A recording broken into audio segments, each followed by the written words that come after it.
Hey there, you're watching Sound Workshop. We're on a mission to make expressive electronic music instruments and to teach you how to make your own gadgets. Lately, you may have noticed a confusing variety of different projects going on our Instagram and YouTube pages. So today, I want to share a quick direction update to catch you up on what we're working on and what you can expect over the coming months. There's 3 different projects to talk about, so let's get started. Most of you are here for Wiggler. That's our expressive monosynth. Wiggler's purpose is to play one note at a time with a lot of emotion and to pack that up into a fun, portable package. I like to describe it as a cross between a mini Moog and a Duduk.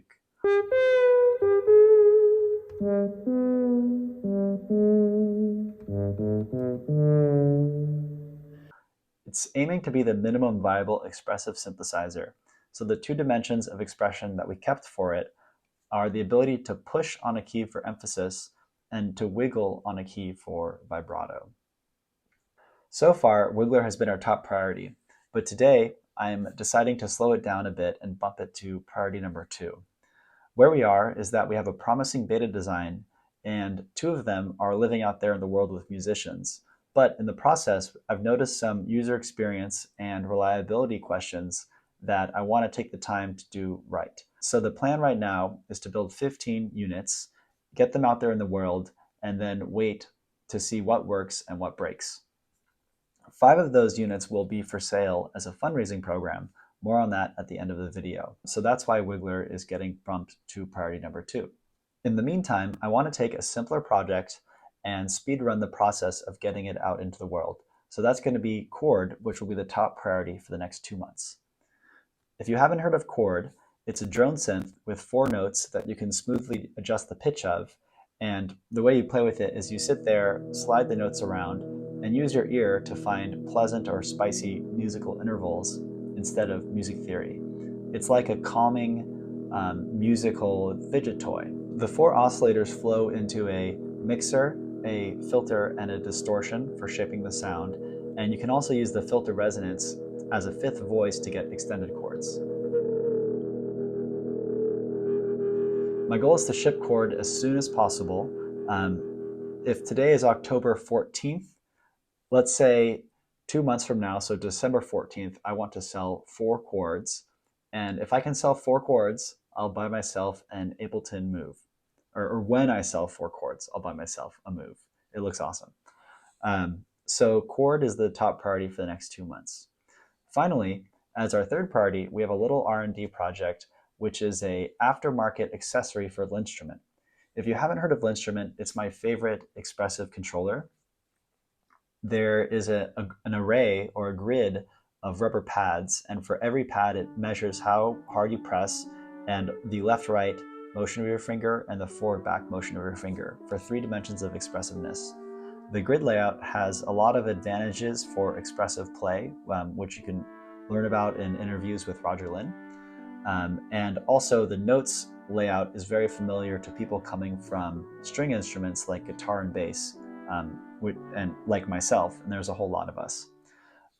Although I love Linstrument and think it's amazing, if I were to iterate on it, I think that it needs more 3D topography on the surface for you to feel. So I'm making this Linstrument tactile surface, or LTS, which is a silicone rubber sheet that replaces the factory surface and adds this 3D shape. Each row has a long ridge on it so that when you slide your finger along, it's easy to stay on the row without drifting. And the grooves are centered on the top of each note instead of in between the notes. And the benefit of having the groove in the center is that when your finger's on target, you get a positive bit of tactile feedback.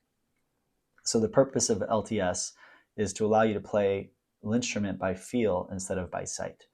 Altogether, those 3 projects, Chord, Wiggler, and LTS, are what you'll see us working on over the coming months. Wiggler should ship no earlier than Superbooth 2025, and Chord and LTS will ship no earlier than the end of this year. We have some really promising samples of LTS on hand, so I've opened up pre-orders if you want to show early support for that project, but it's totally fine to wait until the production run comes back and we're selling them. I'll be making more YouTube videos showing how to make these instruments and how to bring them to market. And I hope that that will build some community and also help with the marketing of these instruments. So if you want to follow along, subscribe here to stay tuned. If you want to support the long-term stability of Sound Workshop, please consider joining our Patreon page. I mentioned that there are 5 beta wigglers for sale. So the plan is to build 15 wigglers. 4 of them will go to the engineering and design folks, and 6 will go to musicians. And finally, 5 will be reserved for fundraising. Now, the fundraising units are pretty expensive due to the low quantity and support effort required. But if you have extra funds and you want to support the program, you can buy one now instead of waiting for the production to be ready. The price is $5,000, and you will receive a beta wiggler now, as well as a free production wiggler when it's ready, and a few other small thank you perks. You also get to be included in the feedback process that will influence the final design. If you're interested in the beta program, please email fundraising@soundwork.shop. I'm sorry that it's a very high price. For people who want to buy Wiggler for a reasonable price, please join our product launch mailing list at www.soundwork.shop. That mailing list will be the best way to know when things are really ready to buy. Finally, I want to end every video with a creator shout out. So today I want to shout out Keegan Tawa. He's this musician that I found on Reddit. This video here is actually the first time I ever saw a Duduk, and I found the sound amazing because it sounds so much bigger than it looks. Because of this video, I ended up buying a Duduk, and Duduk ended up becoming the main influence for Wiggler, especially the idea of having a limited number of notes with a lot of expression, and also the way that the notes are all in one key.